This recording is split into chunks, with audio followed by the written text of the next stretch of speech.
সেটা যদি নিজেরাই না জানি আমরা অন্যকে কীভাবে শেখাবো? সেজন্যে জানার জন্যেই দাওয়াত খায়ের মাহফিল। রসুল করিম সাল্লাল্লাহু আলাইহি ওয়াসাল্লাম ইরশাদ করলেন, বল্লিগু আন্নী ওয়ালাউ আয়া। উম্মত, তোমরা আল্লাহ আযজা ওয়া জাল্লার একটি কালাম পাকের একটি আয়াত করিমা এবং নবী মুস্তাফার আমি নবীর একটা হাদিস শরীফ যদি তোমরা পাও, এটা পরবর্তী জেনারেশনের কাছে তোমরা পৌঁছে দাও। কারণ তুমি যখন একটা পাবে, ওটা পরবর্তী জেনারেশনে পৌঁছে দেবে, ওরা জানবে এবং ওরা উপকৃত হবে। সেজন্যেই এই দাওয়াত খায়ের মাহফিল। আল্লাহ আমাদের সকলের হাজির ফরিয়াদ মুনাদ কবুলান মঞ্জুর করুন, আমিন। আরজ করতে চাই, আমরা আজ তেলাওয়াত করব।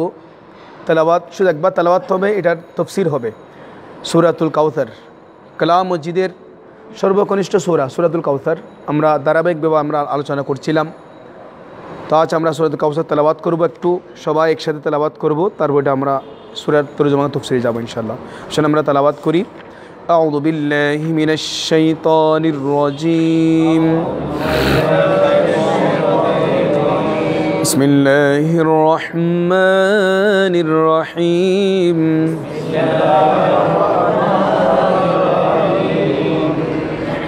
ইন্না আ'তাইনাকাল কাউসার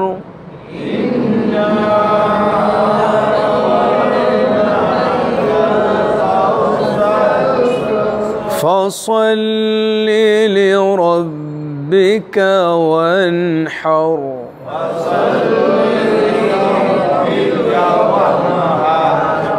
إن شانئك هو الأبتر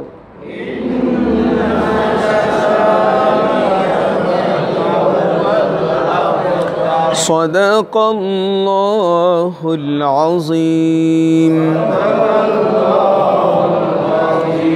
وصدق رسوله النبي الحبيب الكريم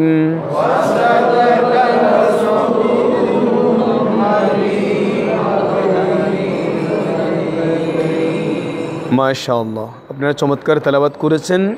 আল্লাহ আযজা ওয়া জাল্লা আপনাদের তেলাওয়াতের মধ্যে বরকত দান করুক, আমিন।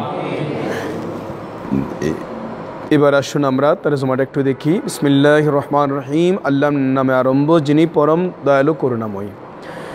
ইন্না আ'তাইনাকাল কাউসার। হে মাহবুব সাল্লাল্লাহু আলাইহি সাল্লাম, নিশ্চয় আমি আপনাকে অসংখ্য গুণাবলী দান করেছি। ফসল্লি লিরাব্বিকা ওয়ানহার। সুতরাং আপনি আপনার রবের জন্য নামাজ পড়ুন এবং কুরবানি করুন। ইন্না শানিআকা হুয়াল আবতার। নিশ্চয় যে আপনার শত্রু সেই সকল কল্যাণ থেকে বঞ্চিত। এবার আসুন আমরা তফসির দেখি। এই সূরা নাজিল হয়েছে মক্কাতুল মুআজ্জামায়, 3 আয়াত 1 রুকু। তো বিশেষ করে অনেকে এই সূরাকে মাদানীয় বলেছেন এবং অধিকাংশ মাদানীয় বলেছেন। শান নজুল হচ্ছে যখন রসুল করিম সাল্লাল্লাহু তাআলা আলাইহি সাল্লামের সাহেবজাদা হযরতে কাসেম রাদিয়াল্লাহু তাআলা আনহু, সবাই বলি রাদিয়াল্লাহু তাআলা আনহু, মক্কাতুল মুআজ্জামায় ইন্তেকাল করলেন। হযরতে আরেক সাহেবজাদা হযরত ইব্রাহিম, সবাই বলি রাদিয়াল্লাহু তাআলা আনহু, মদিনাতুল মুনাওয়ারায় তার বেসাল শরীফ হয়েছে ওনার। তখন আজ বিন ওয়াইল মুরতাদ হয়ে গিয়েছিল এবং অন্যান্য কাফের মিলে তারা বলল আবতার। তারা বলতে লাগলো যে রসুল করিম সাল্লাল্লাহু আলাইহি ওয়াসাল্লামের আর কোনো বংশ রইল না, এ আবতার হয়ে গেল। তারপরে তার কোনো নাম থাকবে না, তার কোনো আলোচনা থাকবে না, তার ধর্ম ইসলামও থাকবে না। সবাই বলি নাউজুবিল্লাহ। এই তাদের খণ্ডনে তাদের জবাব দেওয়ার জন্যে আল্লাহ আযজা ওয়া জাল্লা এই সূরা কাউসার শরীফ নাজিল করে রসুল করিম সাল্লাল্লাহু তাআলা আলাইহি ওয়াসাল্লামের মনে প্রশান্তি দিয়েছেন। সবাই বলি সুবহানাল্লাহ। তাফসীরে রুহুল বায়ানের মধ্যে, তাফসীরে জালালাইন শরীফের মধ্যে এভাবে এসেছে। এখানে কাউসার বলেছেন, আল্লাহ আযজা ওয়া জাল্লা বলেছেন, মাহবুব আমি আপনাকে কাউসার দান করেছি। কৌতার শব্দের অর্থ হচ্ছে এটা ফাওয়ালুন ওজনে ইসমে ফাইল মুবালাগার সিগা কসরত শব্দ থেকে গঠিত হয়েছে। এমনি কসির মানে বেশি, আর আকসার মানে হচ্ছে খুব বেশি। কাসার মানেও একই অর্থ, খুব বেশি। কাউসার মানে সীমাহীন। সবাই বলে সুবহানাল্লাহ। কাউসার মানে সীমাহীন, যা সৃষ্টির বিবেক বুদ্ধি ও অনুধাবনের বাইরে। আল্লাহ আযজা ওয়া জাল্লা নবী মুস্তাফা কি দিয়েছেন, কি নিয়ামত দান করেছেন, সেটা কোনো সীমা নাই। এমন দিয়েছেন যেটা দুনিয়ার কম্পিউটার দিয়ে, আমাদের ব্রেন দিয়ে গণনা করা সম্ভব নয়। এতগুলো দিয়েছেন। কাউসার আর একটা তফসির করেছেন এখানে। কাউসার মানে হাউজে কাউসার। হাউজে কাউসারটা হবে যার প্রশস্ত হচ্ছে 1 মাসের রাস্তা। সবাই বলি সুবহানাল্লাহ। কয় মাসের? 1 মাসের রাস্তা। কাউসার যেটা, সেটা হচ্ছে ইয়াকুত, একটা পাথর, পদ্মরাগ মণি পাথর, এবং অন্যান্য মুক্তার উপর প্রবাহিত। সেটা হচ্ছে ইয়াকুত এবং মুক্তার উপর কি প্রবাহিত একটা নহর, নদী। এর তীরে রয়েছে অসংখ্য গণিত মুক্তার তৈরি তাঁবু। এই কৌসারের তীরে পাড়া রয়েছে মুক্তার তৈরি কি তাঁবু। সবুজ সজীব সারি বৃক্ষরাজি সজ্জিত। ওই নদীর পাশে রয়েছে সবুজ সবুজ গাছ, এবং সেখানে রয়েছে ওই পানি পান করার জন্যে পেয়ালা হচ্ছে অসংখ্য গণিত পেয়ালা। যে পেয়ালা হচ্ছে আকাশের তারকা যত পরিমাণ, পেয়ালাও তত। সবাই বলি সুবহানাল্লাহ। এই নহরের অবস্থানটা হচ্ছে আরো চমৎকার। ওই নহরের জান্নাতীদের ঘরের মধ্যে থাকবে একটা নহর, থাকবে ওই কাউসারের একটা নহর থাকবে জান্নাতীদের ঘরের দিকে, আর একটা নহর থাকবে ময়দানে মাশরে। সবাই বলি সুবহানাল্লাহ। যা থেকে আশিক রসুলগণ, নবীর উম্মতগণ, প্রেমিকগণ পানি পান করবে। কোন সময়? যে সময় জমিন হবে তামা। জমিন হবে কি? তামা। এখন জমিতে পানি আছে, বালি আছে। আমাদের গাম পানি জমি শোষণ করছে, ওই সময় শোষণ করবে না, কারণ তখন জমিন হবে তামা, প্রচণ্ড গরম। সে গরমে এখন সূর্য একটা, তখন 12টা সূর্য, 12 হাত মাথার উপর এক রাওয়ায়াত, আর এক রাওয়ায়াত হচ্ছে একটা সূর্যের মধ্যে 12টা সূর্যের পাওয়ার। এই প্রচণ্ড গরমে যখন পানির প্রয়োজন হবে, সেই সময় হাউজে কাউসারের পানি পান করাবেন রসুল করিম সাল্লাল্লাহু তাআলা আলাইহি ওয়াসাল্লাম। সেই উম্মতদেরকে, নবীর প্রেমিকদেরকে, আশিক রসুলদেরকে ময়দানে মাশরে হাউজে কাউসারের পানি পান করাবেন। সবাই বলি সুবহানাল্লাহ। সেই কাউসারের পানি কে পান করাবেন? কারা?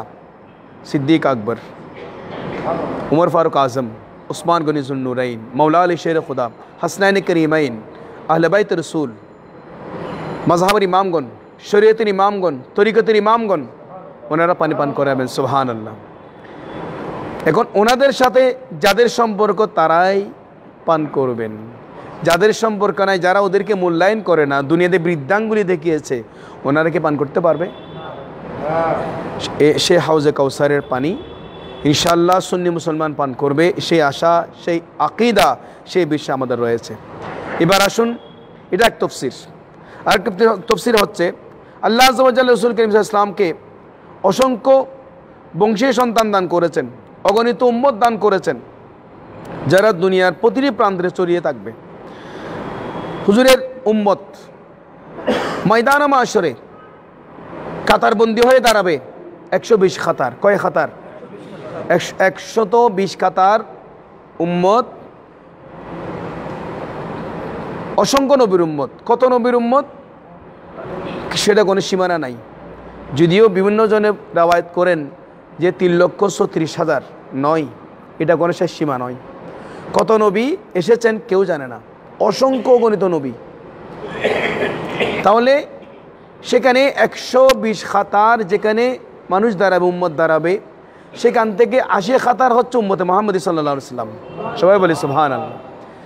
আর 40 খাতার অসংখ্য আম্বিয়া আলাইহিস সালামের উম্মত, অনেক নবীর উম্মত 2 জন, অনেক নবীর উম্মত 12 জন, অনেক নবীর উম্মত 5 জন, অনেক নবীর উম্মত 40 জন, এরকম থাকবে। আমাদের নবীর উম্মত 80 খাতার হবে। সেজন্য আল্লাহ বলেছেন আমি আপনাকে অনেক উম্মতে খুশি দান করেছি। তারপর হুজুরের সীমাহীন জ্ঞান কতটুকু দান করেছেন সেটা আল্লাহ ছাড়া, নবী ছাড়া দুনিয়ার কেউ জানে না, সবাই বলি সুবহানাল্লাহ। অসংখ্য গুণাবলী দান করেছেন। আবার ময়দান মাশরে শাফাআতে কুবরা দান করেছেন, সুবহানাল্লাহ। এবং আলমে কাসরাত দান করেছেন। এগুলো এসেছে তাফসীর আজির মধ্যে এসেছে। হযরতে রইসুল মুফাসসিরিন আব্দুল্লাহ ইবনে আব্বাস থেকে বর্ণিত একটা হাদিস শরীফ এসেছে, আপনার সহিহ বুখারী শরীফে এসেছে, কাউসার মানে বহু কল্যাণ। কল্যাণ মানে এটা হাউজে কাউসার এবং হাউজে কাউসার সহ সকল কল্যাণ আল্লাহ আজ্জা ওয়া জাল্লা নবী মুস্তাফা দান করেছেন। এখানে কয়েকটা মাসালা এসেছে, সেটা হচ্ছে গুরুত্বপূর্ণ বিষয়। আল্লাহ আজ্জা ওয়া জাল্লা এখানে বিষয় এই সূরা কাউসার শুরু করতে গিয়ে ইন্না হরফে মুশাব্বাহ বিল ফেল, এই হরফ দিয়ে শুরু করেছেন। কারণ কি? কেননা আরবের কাফিরগণ, যারা কাফের আছে, ওরা অস্বীকার করবে নবী মুস্তাফাকে যে আল্লাহ মালিকানা দান করেছেন, অস্বীকার করত। এখানে আতইনা মানি মালিক বানিয়ে দেওয়া, এমনি আতা মানে কি দান করা, কিন্তু আতইনা মানে আপনাকে মালিক বানিয়ে দিলাম, সুবহানাল্লাহ। মালিক বানিয়ে দিয়েছেন, সুবহানাল্লাহ। মালিকানাকে অস্বীকার করবে। যেমনিভাবে আজকাল অনেক বাতেল আকীদা যারা পোষণ করে, তারা অস্বীকার করে, এগুলো মানে না, এগুলো তারা মানে না। এবং আরও বলে বেড়ায় যে হুজুরের নিকট কিছুই নেই, তিনি কি দেবেন, রবের নিকট চাও, জুড়ে বলে নাউজুবিল্লাহ। এটা এক রাওয়ায়াত। আরেকটা তাফসীর হচ্ছে আল্লাহ আজ্জা ওয়া জাল্লা সব কিছু হুজুরকে দিয়ে দিয়েছেন, হুজুরও নিয়েছেন। সমস্ত নবী ও ফেরেশতা হুজুরের নিকট থেকে কামালাত গুণাবলী লাভ করেছেন। হুজুর ইরশাদ করেছেন, আল্লাহ দান করেন, আমি বন্টন করি। ইন্নামা আনা কাসিমুন ওয়াল্লাহু ইউতি, আও কামা ক্বালা আলাইহিস সালাতু সালাম। নিশ্চয় আল্লাহ আজ্জা ওয়া জাল্লা আমি নবীকে দান করেছেন, আমি নবী বন্টনকারী, সুবহানাল্লাহ। দ্বিতীয়ত, হুজুরকে এইসব কিছু খোদ মহান আল্লাহ দিয়েছেন, গোটা দুনিয়া হুজুরের নিকট থেকে নিয়েছে, হুজুরকে কে কিছুই দেয়নি। 3 নম্বর, কেউ এগুলো হুজুর থেকে চিনিয়ে নিতে পারে না, কেননা এই তো মহান আল্লাহ আজ্জা ওয়া জাল্লার দান। যেমনিভাবে কেউ সূর্যকে নিভাতে পারে, সূর্যকে নিভাতে যদি কেউ চেষ্টা করে যে আসুন আমরা সবাই মিলে সূর্যকে নিভিয়ে ফেলি, ফুদি, নিভবে না, কখনো সম্ভব নয়। সূর্যের আলো যেমন নিভিয়ে ফেলা সম্ভব নয়, নবী মুস্তাফার কাছ থেকে কোনো কিছু চিনে নেওয়া সম্ভব নয়, এটা কখনো হবে না। আরজ করতে চাই, হুজুর সাল্লাল্লাহু আলাইহি ওয়াসাল্লাম সমগ্র দুনিয়ার মালিক, সমগ্র দুনিয়ার কি মালিক, কেননা দুনিয়া তো স্বল্প বিষয়, আর যা হুজুরকে দিয়েছেন তা তো অনেক বেশি। দুনিয়া তো হুজুরের বিশাল মালিকানার একটা ক্ষুদ্র অংশ মাত্র, সবাই বলি সুবহানাল্লাহ। কেনার একটা বিষয় যে ফসল্লি লিরাব্বিকা ওয়ানহার, নামাজ আমরা পড়ি, এখন পড়লাম, নামাজে মাগরিব পড়লাম। এই নামাজের মধ্যে আমাদের যে গুরুত্বপূর্ণ বিষয় সেটা হচ্ছে নামাজের প্রতি মনোযোগী হওয়া। কেন হচ্ছে ফসল্লি মানে কি, নামাজ নিয়মিতভাবে সম্পন্ন করুন, এমনভাবে নামাজ আদায় করবেন যে আমরা নামাজের মধ্যে আমাদের মনোযোগ স্থির থাকে। আমরা যখন নামাজে দাঁড়াই তখন আমাদের চিন্তা চেতনা থাকতে হবে, আমি দাঁড়িয়েছি খানায়ে কাবার সামনে, সবাই বলি সুবহানাল্লাহ। আমার কলবে আল্লাহ আজ্জা ওয়া জাল্লা রয়েছেন, আমার কলবে নবী মুস্তাফা রয়েছেন, এবং আমি কি তেলাওয়াত করছি আল্লাহ এবং নবী মুস্তাফা দেখতে পাচ্ছেন, এবং আমার ডানে জান্নাত বামে জাহান্নাম, পিছনে মালাকুল মউত আজরাইল আলাইহিস সালাম দাঁড়িয়ে আছেন, এবং আমার এই নামাজ জীবনের শেষ নামাজ, এই খেয়াল নিয়ে নামাজ পড়তে হবে। কেরাতগুলো গুরুত্ব দিয়ে একেবারে কামাহক্য আদায় করতে হবে, তসবিহগুলো আদায় করতে হবে, তবেই আমাদের নামাজ। এখন এই নামাজ যদি আমরা পড়তে যাই আমাদের একটু কী লাগবে? সময় লাগবে। এই সময় যদি না নেওয়া হয় ওই নামাজ হবে না। সেজন্য আমি অনুরোধ জানাবো, তাড়াহুড়ো নামাজ পড়বেন না, আস্তে ধীরে ইখলাসের সহিত নামাজগুলো আদায় করবেন। ফসল্লি লিরব্বিকা ওয়ানহার, এবং কুরবানি করুন। ঈদুল আজহার নামাজ, ঈদুল আজহার নামাজের পরে কুরবানি করার জন্য বলেছেন। এবং এই তফসির থেকে একটা মাসালা এসেছে, নামাজের পাবন্দি 1 নম্বর। 2 নম্বর আল্লাহ তাআলার নিয়ামতগুলোর উৎকৃষ্টতম কৃতজ্ঞতা প্রকাশ করা। 2 নম্বর কুরবানি ইসলামের একটি বিশেষ রীতি, আর কুরবানি না করে এর বিনিময়ে মূল্য ইত্যাদি দেওয়া যাবে না।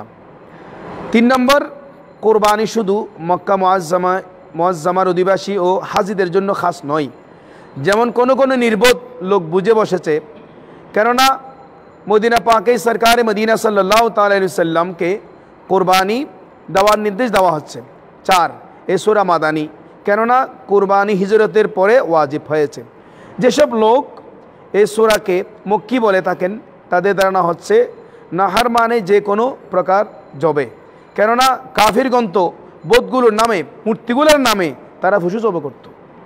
সুতরাং আপনি মহান রবের নামে জবে করুন, কিন্তু প্রথম ইবাদত বেশি শক্তিশালী। এবার আসুন, এখানে বলা হয়েছে যে রাসূল করিম সাল্লাল্লাহু আলাইহি ওয়াসাল্লামকে আফতার বলেছে, এটার তো ব্যাখ্যা দিয়েছে। ফলে তার ভাগ্যে না ঈমান জুটবে, না উত্তম চর্চা, না বরকত, না অন্য কোনো মঙ্গল, না পরকালে সে ক্ষমা পাবে।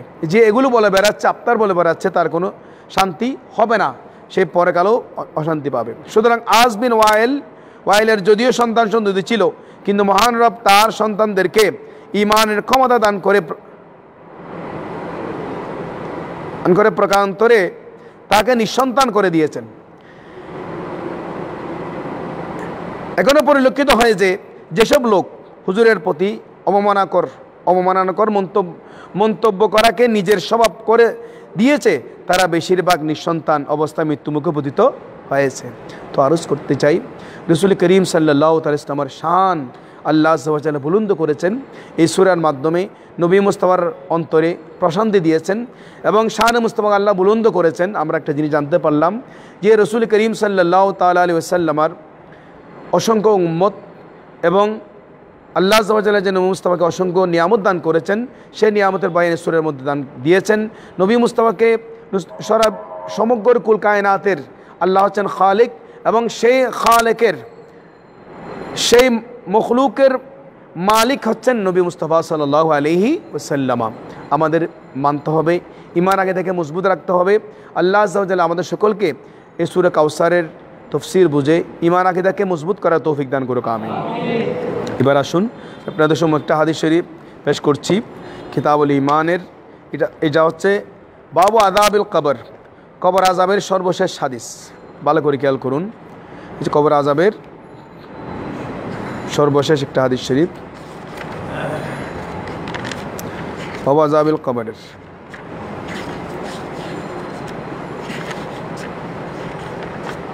জি, আন জাবির রাদিয়াল্লাহু তাআলা আনিন নবী সাল্লাল্লাহু আলাইহি ওয়াসাল্লাম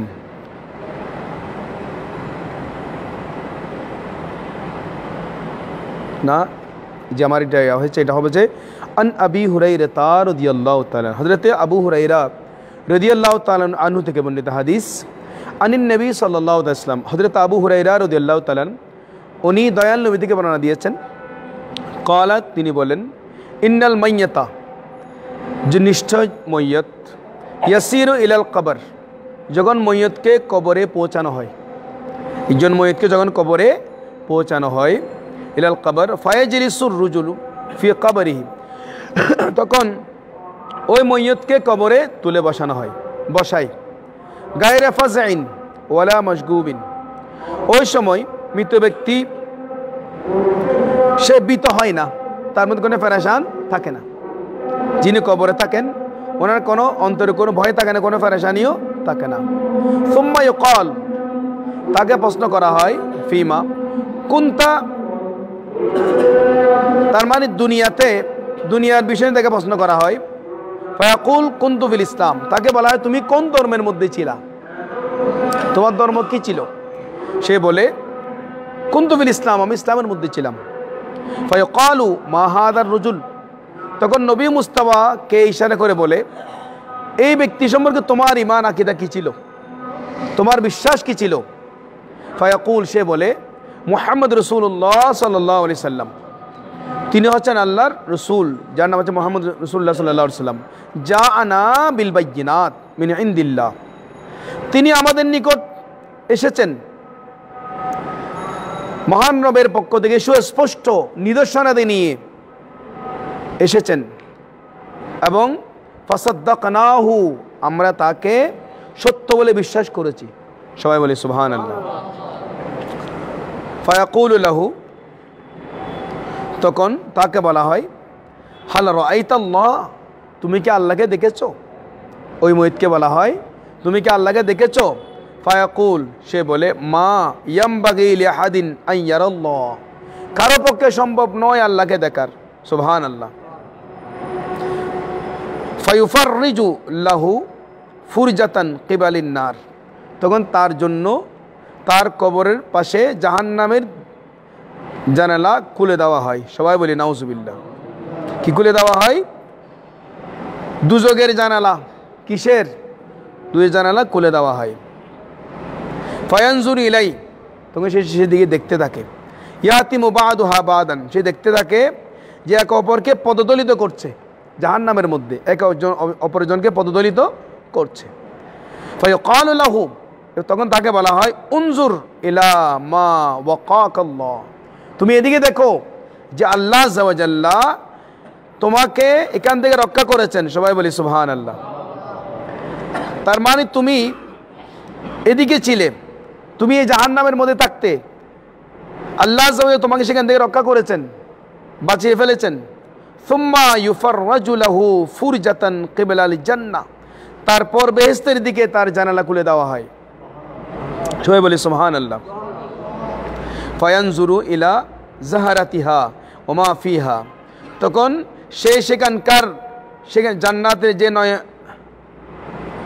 যে জান্নাতের নয়নাবিরাম সজীবতা আর যা কিছু তাতে বিদ্যমান, ওই জান্নাতের নাজ নিয়ামত সব কিছু সেই দেখতে পাই।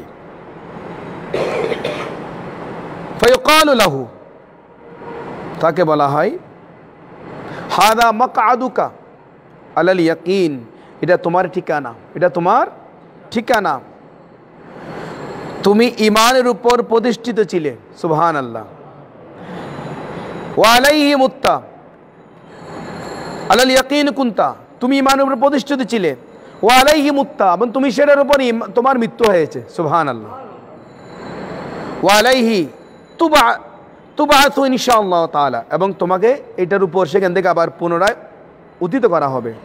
সবাই বলে সুবহানাল্লাহ। তাহলে দেখেন, একজন ইমানদার মুমিন, যার ঈমান কি ছিল দুনিয়ার জমিনে, সে নবী মুস্তাফাকে জানার চাইতে বেশি মহব্বত করত। নবী মুস্তাফাকে নিজের মালিক ভেবেছে, আল্লাহকে খালিক ভেবেছে।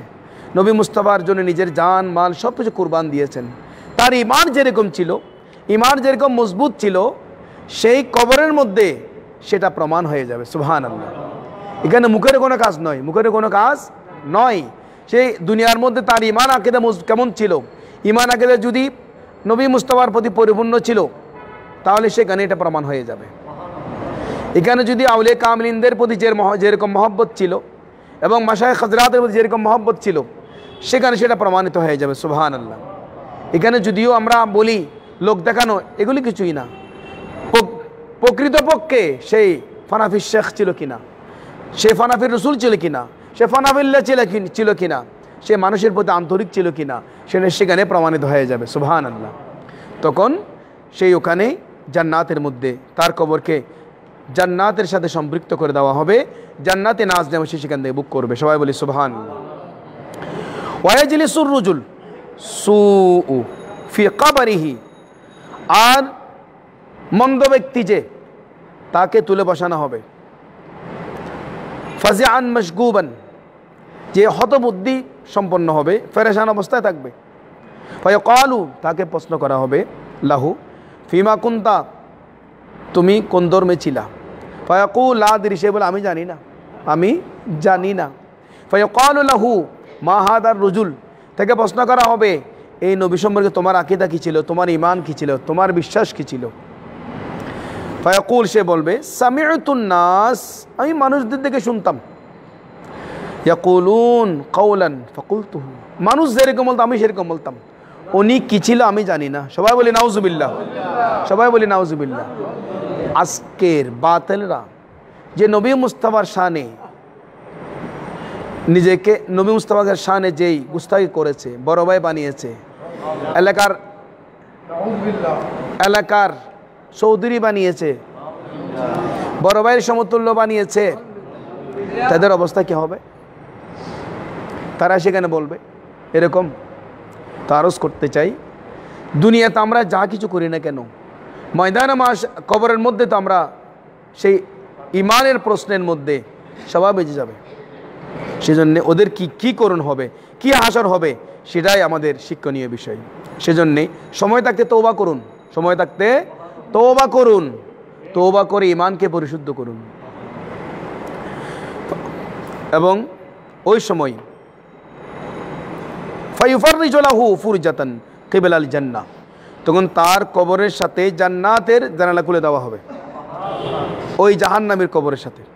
ফায়ানজুর ইলা জাহরাতিহা, তখন সেই জান্নাতের নয় মিরাম নিয়ামত সৌন্দর্য দেখবে। ওমা ফিহা, সেখানে যা কিছু নাজ নিয়ামত হয় সেই সবগুলো দেখবে। ফায়াকালু লাহু, তাকে বলা হবে উনজুর ইলা মা সারাফাল্লাহু আনকা, তুমি দেখো এটার দিকে, এটা আল্লাহ আযজা ওয়া জাল্লা তোমার জন্য পরিবর্তন করে দিয়েছেন। সবাই বলি নাউজুবিল্লাহ। সুম্মা ইউফাররাজু লাহু ফুরজাতান ইলান নার, তারপর ওই জান্নাতের জানালা বন্ধ করে দেওয়া হবে, জাহান্নামের দরওয়াজা জানালা খুলে দেওয়া হবে। সবাই বলি নাউজুবিল্লাহ। ফায়ানজুরু ইলাইহা, তখন সে দেখবে তার দিকে, ইয়াতিমু বাদুহা বাদান, সেখানে দেখবে একে অপরকে পদদলিত করছে। সবাই বলি নাউজুবিল্লাহ। ফায়াকালু, বলা হবে লাহু তাকে, হাদা মাকআদুকা আলা শাক, এটা তোমার স্থান, তুমি যে বিষয়ে সন্দেহ পোষণ করেছিলে, তুমি দুনিয়াতে বলেছিলে সব কিছু আল্লাহর কাছে চাও, নবীর কাছে কিছু চাইও না, তুমি বলেছিল নবী কিছুই না, নবী বড় ভাইয়ের মতো, এলাকার সমাজের একজন সর্দারের মতো এরকম মনে করেছিলে, তুমি নিজেকে নেতা বানিয়েছো, নবী মুস্তাফাকে নেতা বানিয়েছো, তোমার এলাকার তোমার রাষ্ট্রীয় নেতা বানিয়েছো। এখন সেই তোমার মধ্যে সে সন্দেহ ছিল, তুমি সন্দিহান ছিলে যে নবী মুস্তাফাকে আল্লাহ এমন ক্ষমতা দান করেছেন এই বিষয়ে, এখন তুমি সেটা বুক করো। কুনতা আলাইহি আলা শাক্কি কুনতা, তুমিও ওই অবস্থায় তুমি ছিলে, তোমার এই আকীদা ছিল সেরকম। ওয়া আলাইহি মুত্তা, এবং তুই সেটার উপর তুমি ইন্তেকাল করেছো। ওয়া আলাইহি তুবাতু ইনশাআল্লাহ তাআলা, এবং তুমি এইটার উপরেই তুমি আবার ময়দান মাশরে উত্থিত হবে। সবাই বলে নাউজুবিল্লাহ। রাওয়াহু ইবনু মাজাহ শরীফে হাদিসটা এসেছে, মুসলিম আপনার গুরুত্বপূর্ণ একটা হাদিস। তো আসুন আমরা দুনিয়াতে যা কিছু করি না কেন, কিন্তু আমরা কবরের মধ্যে আমরা সবাই সে প্রশ্ন সম্মুখীন হব, তখন তো করার কোনো সুযোগ থাকবে না। আসুন আমরা সুন্নি মুসলমান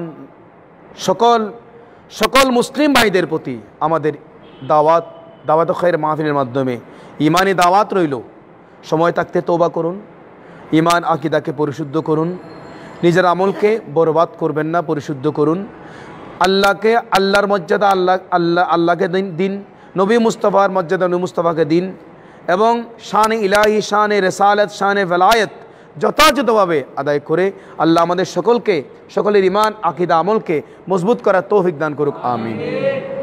সবাইকে বলবো জন একজনকে নিয়ে আসবে। সবাই বলি আল্লাহুম্মা সাল্লি আলা সাইয়্যিদিনা মাওলানা মুহাম্মাদিন ওয়া আলা আলি সাইয়্যিদিনা মুহাম্মাদিন ওয়া বারিক ওয়া সাল্লিম। জিকিরের ফজিলতের ব্যাপারে আমি একটি ওয়াকিয়া বলছি, ভালো করে খেয়াল করুন। যে এক শহরে, মিশরের বাজারে আগুন ধরেছে। কি ধরেছে? আগুন লেগেছে। সে বাজারের মালামাল ফুরিয়ে যাচ্ছে। সেখানে মালের সাথে অনেক দাসদাসীও ছিল বাজারের মধ্যে। তখন সেখানে দুইজন সুশ্রী দাসী ছিল। বলা হচ্ছে কেউ এই দুইজন সুশ্রী দাসীকে আগুনের মধ্যখান থেকে কেই ভালো করে মুক্ত করে আনতে পারবে। তখন সেদিকে যাচ্ছিলেন হযরতে আল্লাহর ওলি আবুল হাসান নুরি রহমতুল্লাহ আলাই উনি যাচ্ছিলেন। উনি যাওয়ার সময় উনি বিসমিল্লাহির রহমানির রহিম বলে আল্লাহু আকবার বলে আল্লাহর জিকির করে উনি ঢুকে গেলেন আগুনের মধ্যে। সবাই বলে সুবহানাল্লাহ। তারপর উনি কি করলেন, সেখান থেকে ওই সুশ্রী দাসদেরকে মুক্ত করে আনলেন।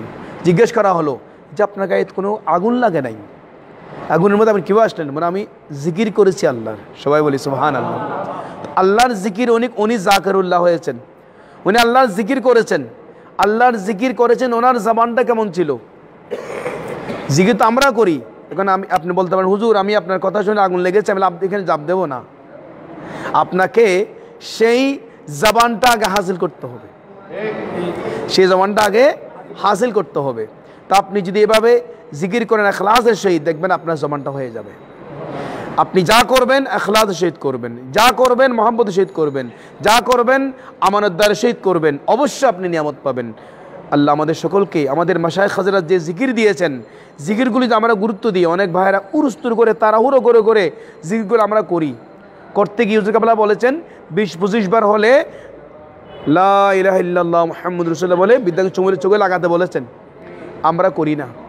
অনেকে করি উরুস্তুর করে পড়তে পড়তে অনেক সময় তালাফুজও ঠিক নাই। 100 বার পড়ার পর আমার অনেক কাজ দেখা যায় সবক আদায় করার পর কোনো কাজই নেই। কারণ কি শয়তান আপনাকে ইন্ধন দিয়ে এই কাজগুলো তাড়াহুড়ো করে করিয়েছে, কিন্তু আপনি ওই নিয়ামতটা পাচ্ছেন না। কাবলা বলেছেন 20-25 বার হলে এখান থেকে নূর সৃষ্টি হবে। কাবলা কি বলেছেন? এখান থেকে নূর সৃষ্টি হবে, নূর পাওয়া যাবে। সেই জন্যে আপনি যে মহব্বত সহকারে করেন, আপনার জবানও সেরকম হয়ে যাবে, আপনার জিকিরের মাধ্যমে আপনি সেরকম নিয়ামত অর্জন করতে পারবেন। আল্লাহ আমাদের এরকম ইখলাস সে জিকির করার তৌফিক দান করুক, আমিন। এবার আসুন আমরা দরুদ শরীফের ফজিলতের ব্যাপারে বলতে চাই। যে দরুদ শরীফের ফজিলতের ব্যাপারে অসংখ্য বয়ান এসেছে। আমি একটা ওয়াকিয়া বলছি যে বিশেষ করে একজন লোক হজ করতে গেলেন। হজ করতে যাওয়ার পর তিনি সেখানে হজের যে আরকান হাকাম রয়েছে সেখানে কতগুলো মসনুন দোয়া আছে। তাওয়াফের সময় দোয়া, সাফা মারওয়া সাই করার সময় দোয়া, আপনার আরাফাতের ময়দানের মধ্যে দোয়া আছে, এবং বিশেষ করে জামরাতের মধ্যে স্বাধীন পাথর মারার আগে নিকাব করার সেখানে দোয়া আছে। উনি দোয়াগুলো পড়েন নাই, শুধু দরুদ শরীফ পড়তেছেন, শুধু দরুদ শরীফ পড়তে লাগলেন। সব জায়গায় দরুদ শরীফ, তাওয়াফের সময় দরুদ শরীফ, সাই করার সময় দরুদ শরীফ, ওকে সব জায়গায় শুধু দরুদ শরীফ পড়তেছেন। এখন আরেকজন হাজি জিজ্ঞেস করলেন, কি ভাই আপনি দরুদ শরীফ পড়ছেন, শুধু সব জায়গায় এনে মসনুন দোয়া আছে, এই দোয়াগুলো পড়বেন না? বলে না, আমি দরুদ শরীফ পড়বো। বলে কেন, আপনার কারণটা কি? বলে ভাই আপনি শুনেন। উনি বললেন যে আমার আব্বা ইন্তেকাল করেছে, আমার বাবা ইন্তেকাল করেছে। আমার বাবা ইন্তেকাল করার পর তো আমি দেখতে পেলাম আমার বাবার চেহারাটা গাদার চেহারা হয়ে গিয়েছিল। সবাই বলি নাউজুবিল্লাহ। তারপর আমি খুব পেরেশান হলাম, কি এখন আমার আব্বা ইন্তেকাল করেছে, লোকজন সবাই বাবার জানাজার আগে অথবা জানাজার নামাজের পরে চেহারা দেখবে, তখন আমি কি বলবো? তখন উনি এই চিন্তায় পেরেশানিতে উনি কাঁদতে লাগলেন। হঠাৎ করে ওনার তন্দ্রা এসে গেল, ঘুম চলে আসলো। ঘুমের মধ্যে স্বপ্ন দেখলেন রসুল করিম সাল্লাল্লাহু তাআলা সাল্লামাকে। সবাই বলি সুবহানাল্লাহ। তখন উনি স্বপ্নের মধ্যে নবী মুস্তাফাকে সালাম দিলেন, কদমবুসি করলেন। নবী মুস্তাফাকে বললেন, ইয়া রাসূলুল্লাহ আমার আব্বা জানের অবস্থা। তখন নবী মুস্তাফা বললেন, তোমার আব্বা নামাজ পড়তো কিন্তু সুদ খেত। সবাই বলে নাউজুবিল্লাহ। কিন্তু তোমার বাবা একটা ভালো কাজ করতো, সেটা হচ্ছে প্রতি রাত্রে নির্দিষ্ট সংখ্যক দরুদ শরীফ পড়ে ঘুমাতো। সবাই বলে সুবহানাল্লাহ। যাও তোমার বাবার এই দরুদ শরীফের উসিলায় তোমার বাবাকে আবার সুস্থ করে দেওয়া হলো। উনি জাহান্নামী ছিল কিন্তু এখন জান্নাতে হয়ে গেল। সুবহানাল্লাহ। উনি স্বপ্ন দেখে হঠাৎ ঘুম ভেঙে গেল, দেখতে পেলেন যে ওনার বাবার চেহারা একেবারে মুমিনে কামেল মতো হয়ে গেল, নুরানি চেহারা চলে আসলো। সুবহানাল্লাহ।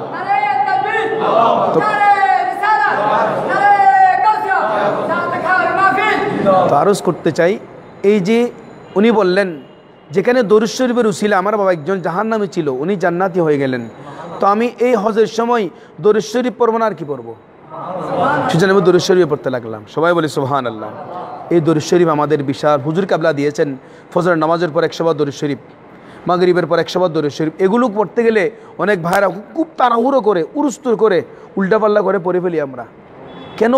এগুলো আপনার রুহের খোরাক, এগুলো আপনার কি রুহের খোরাক, এগুলো আপনাকে আল্লাহ পর্যন্ত পৌঁছে দেবে, এগুলো আপনাকে আল্লাহ পর্যন্ত পৌঁছে দেবে, নবী মুস্তাফা পর্যন্ত পৌঁছে দেবে। এগুলো আপনি অবহেলা কেন করবেন? এগুলো আস্তে আস্তে পড়ুন, মহব্বত নিয়ে পড়ুন, একটু এশক মহব্বত নিয়ে পড়ুন, এগুলো আপনার ফায়দা হবে। তো দরুদ শরীফ এত বড় নিয়ামত আমাদেরকে দিয়েছেন, এগুলো আস্তে আস্তে আদায় করবেন, তাড়াহুড়ো করবেন না। এবং এই সবকগুলো আদায় করলে আপনি অনেক নিয়ামত পেয়ে যাবেন। सबक अदा करने से दुनिया आखिरत का फ़ायदा होगा, सबक अदा ना करने से खतरा का अंदिशा हो। उसके বলা বলেছেন সবক আদায় করলে দুনিয়া আখিরাতের ফায়দা হবে। কেমন ফায়দা হবে, কোন ফায়দা হবে সেটা বলে নাই, সর্বাঙ্গীন ফায়দা হবে। সুবহানাল্লাহ। আর সবক আদায় না করলে খতরা কা আন্দিশা, ক্ষতির সম্ভাবনা বলেছেন, মানে আমাদেরকে বাঁচিয়ে দিয়েছেন। সুবহানাল্লাহ। তারস করতে চাই, মহব্বত নিয়ে পড়বেন, ইখলাসের সহিত পড়বেন, হুজুর কাবলাকে হাজির নাজির মনে করবেন। হুজুর কাবলা বললেন যেখানে দুজন ফির ভাই সেখানে তৃতীয়জন হুজুর কাবলা আছেন। এখানে হুজুর কাবলা নাই? আছে কি না? আছে কি না? আমাদের ইমান আকীদা আমার হুজুর কাবলায় কেন আছেন? আমাদের ইমাম সাহেব নামাজের পরে দাওয়াত দিয়েছেন সবাইকে, কি জন্য? এখানে দাওয়াতে মাহফিল, খৈর মাহফিল হবে। এখানে আমরা ম্যাক্সিমাম ফির ভাই আমরা আছি, অনেক ভাইয়েরা বাইরে থেকে অনেক মুসল্লি ভাই এসেছেন, কিন্তু অনেক ফির ভাই সবসময় এখানে ঘোরাঘুরি করে, কিন্তু দাওয়াত খৈর মাহফিল আসলে চলে যায়, থাকে না।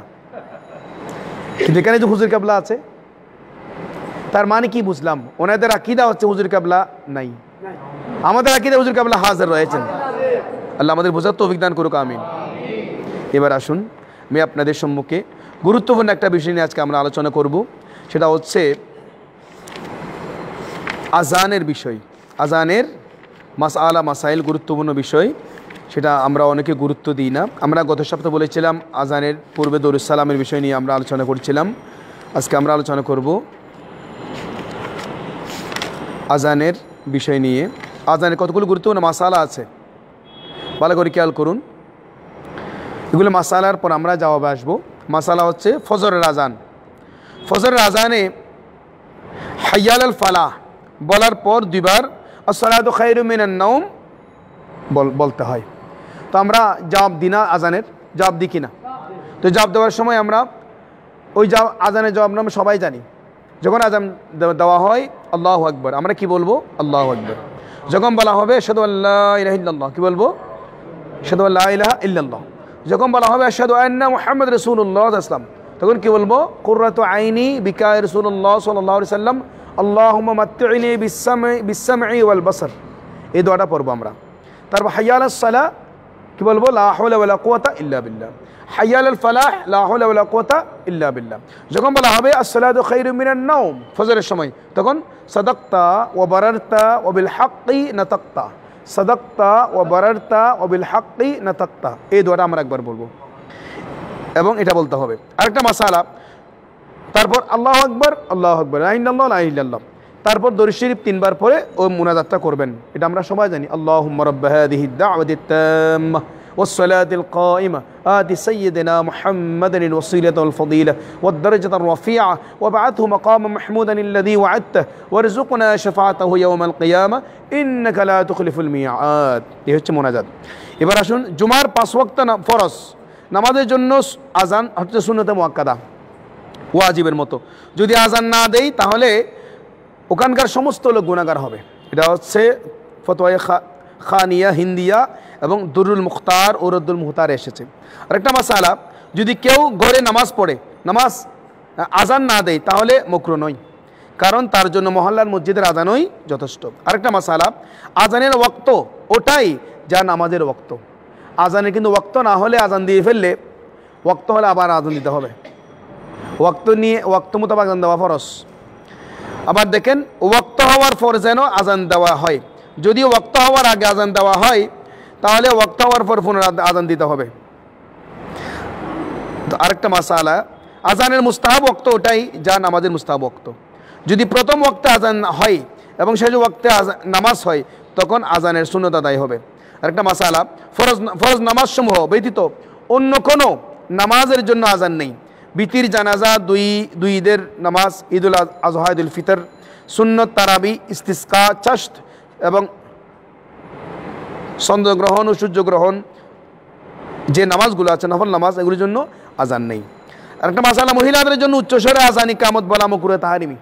মহিলারা, কোনো মহিলা যদি আজান দেয় তবে গুনাহগার হবে এবং তার দেওয়া আজান পুনরায় দিতে হবে, আজান দেওয়া যাবে না। এই হচ্ছে মাসালা। আজকে আমরা অর্ধেক মাসালা বললাম, আগামী সপ্তাহে আমরা বাকি মাসালাগুলো বলবো। আজকে যে মাসালাগুলো আল্লাহ আমাদের সকলকে এই মাসালাগুলো মেনে আমল করার তৌফিক দান করুক, আমিন। মুরব্বি ইসলাম জি জি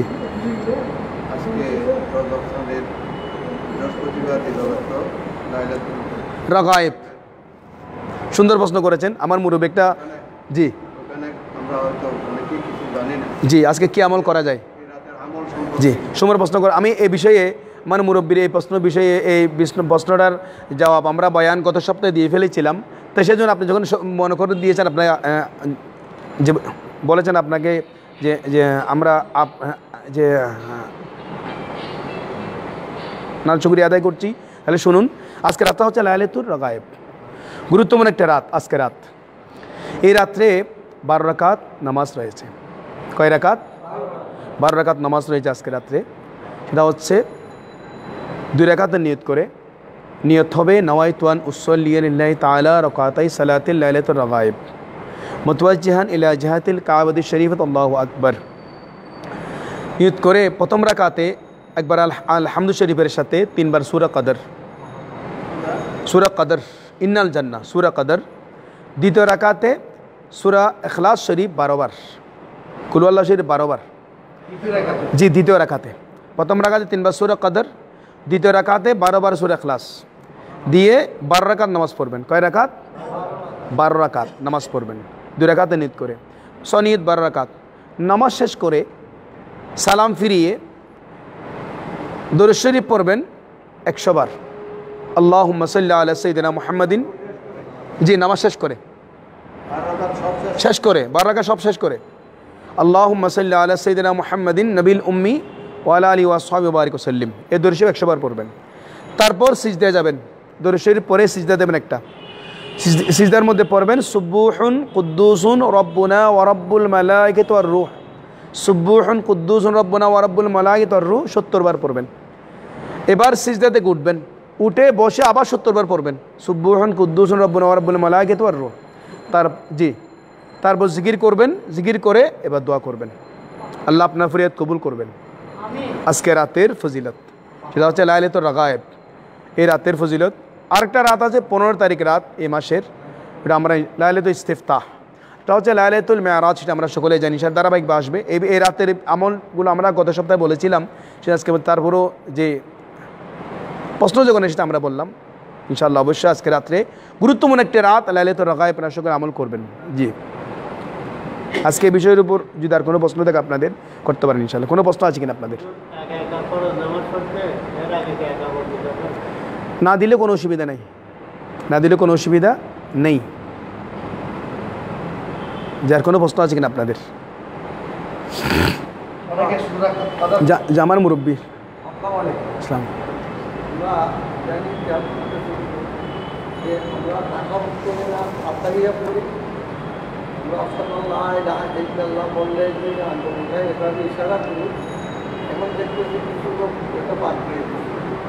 না জি, আরেকটা নামাজ পড়ে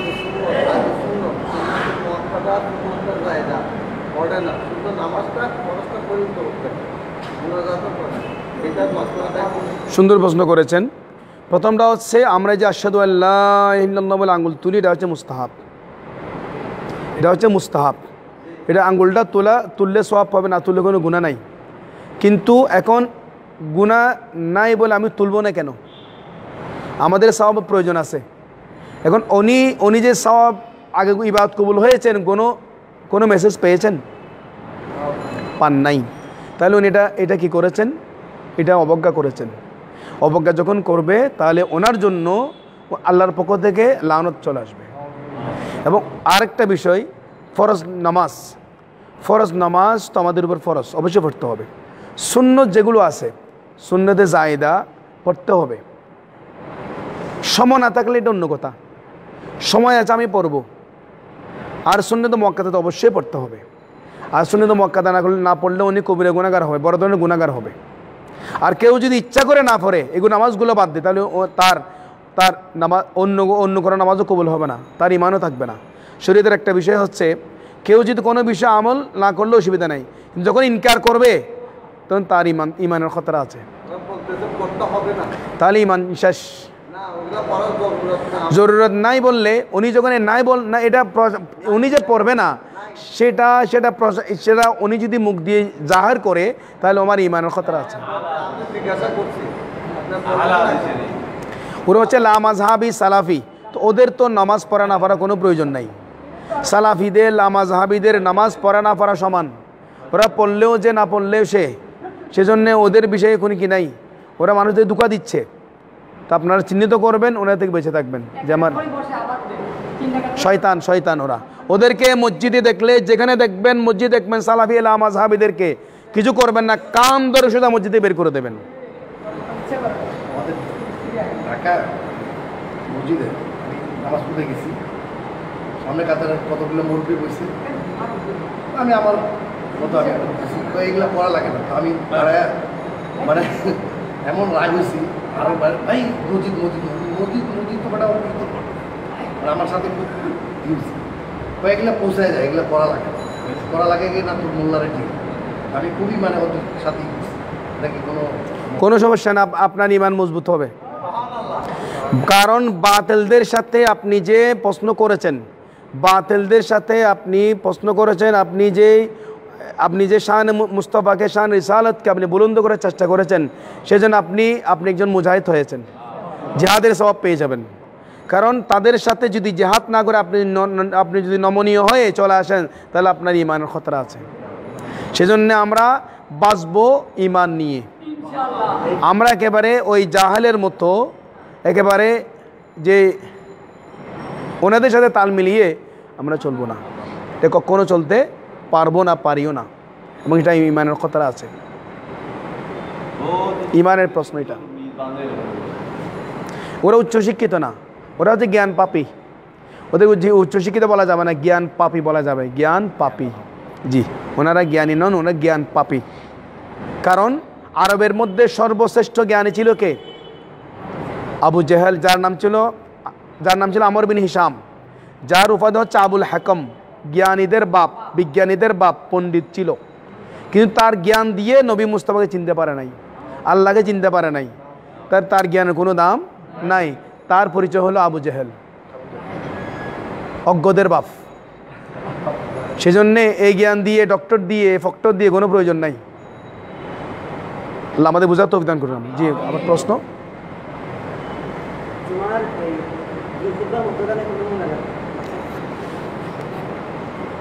জুমার নামাজের মধ্যে একটা গুরুত্বপূর্ণ দোয়ার সময় আছে, খুব সংক্ষেপ। সেটা হচ্ছে দুই খুতবার মধ্যখানে যে সংক্ষিপ্ত সময় খুতবা দিয়েছেন আর খুতবা আবার উঠবেন, এই সংক্ষিপ্ত সময়ের মধ্যে হয়তো বা 1 মিনিট বা অথবা 30 সেকেন্ড, এই সময়ের মধ্যে দোয়া করলে দোয়া কবুল হয়। না, নির্দিষ্ট কোনো দোয়া নাই, যেটা যে কোনো ফরিয়াদ আপনি করতে পারবেন অতি সংক্ষেপে, সেটা কাউকে বলাও যাবে না।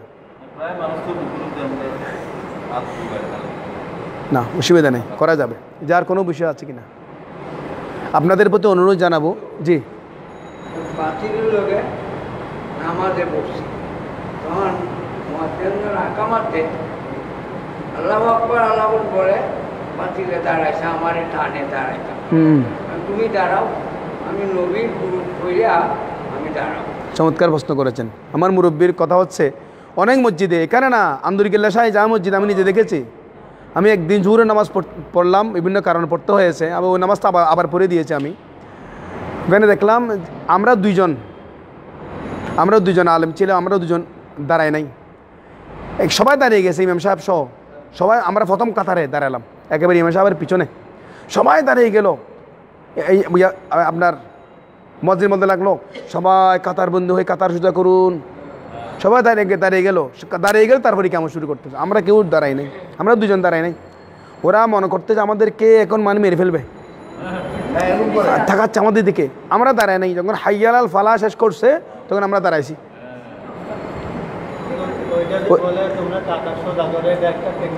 সুন্দর প্রশ্ন করি, একটা কথা বলেন, কাতার সোজা করবেন এটা কে বলবে? মুয়াজ্জিন বলবে নাকি ইমাম বলবে?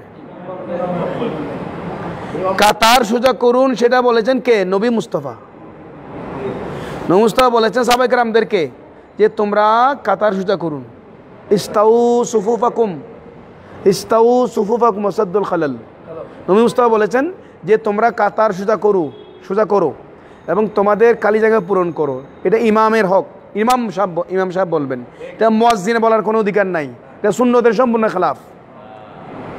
এখন আরেকটা নতুন ফতোয়া শুরু হচ্ছে, আপনারা ভালো করে খেয়াল করুন। সেটা হচ্ছে আজানের পূর্বে সালাতুস সালাম দেওয়াটা তারা বেদাত বলে, কিন্তু এখন ফজরের আজানের আগে, ফজরের আজান আমি নিজে কানে শুনেছি কয়েকটা মসজিদের মাইকে বলা হচ্ছে আলহামদুলিল্লাহিল্লাযী আহইয়ানা বা'দা মা আমাতানা ওয়া ইলাইহিন নুশুর। আমি নিজে শুনেছি আমার বাসা থেকে, আমি অনেক দূর থেকে আজানটা বেশি আসে, ওই কথাটা বেশি আসে, এখানে আশেপাশে অনেক দূর থেকে আসে এটা। তারপর এবং এই দোয়াটা কিসের? এই দোয়াটা হচ্ছে একজন মুসলমান ঘুম থেকে উঠে এই দোয়াটা পড়বে। এখন এই ঘুমের দোয়াটা কোথায়? আজানের আগে। নতুন ফাতনা শুরু করতেছে এখন ওরা, সালাফিরা মাযহাবিরা। এখন কথা হচ্ছে সালাতুস সালাম দিলে বেদাত হয়, এখন এই দোয়াটা করতে আনছো তোমরা? এগুলো আমাদের চিহ্নিত করতে হবে, চিনতে হবে। এটা হচ্ছে ঘুম থেকে উঠে এই দোয়াটা পড়বে। এখন এই দোয়াটা দিচ্ছে আজানের মসজিদের মাইকের মধ্যে। আল্লাহ আমাদের বুঝার তৌফিক দান করুক, আমিন। সামনে কিয়ামত সন্নিকট, অনেক ফিতনা বেড়ে যাবে। আপনাদেরকে একমাত্র হুজুর কেবলা দামান ধরে থাকতে হবে। হুজুর কেবলা আমাদেরকে দাওয়াত খায়ের মাহফিল দিয়েছেন, এই দাওয়াত খায়ের দামান ধরে থাকতে হবে। এই দাওয়াত খায় যদি আপনারা বাদ দেন, আপনাদের ঈমান আকীদার খতরা আছে। হুজুর কেবলা সময়ের সাথে, যুগের সাথে, সময়ের সাথে আমাদের যা যা প্রয়োজন তা দিয়েছেন। এই সময়ে ফিতনার যুগে দাওয়াত খায়ের দিয়েছেন ফিতনা থেকে বাঁচার জন্য। আমি অনুরোধ জানাবো আপনাদেরকে, প্রতি সপ্তাহে আপনারা আলমগীর খানকা শরীফে চলে আসবেন। আসার সময় আপনি প্রত্যেক একজন করে ধরে নিয়ে আসবেন, আপনার ভাই বন্ধু প্রতিবেশী সবাইকে নিয়ে আসবেন।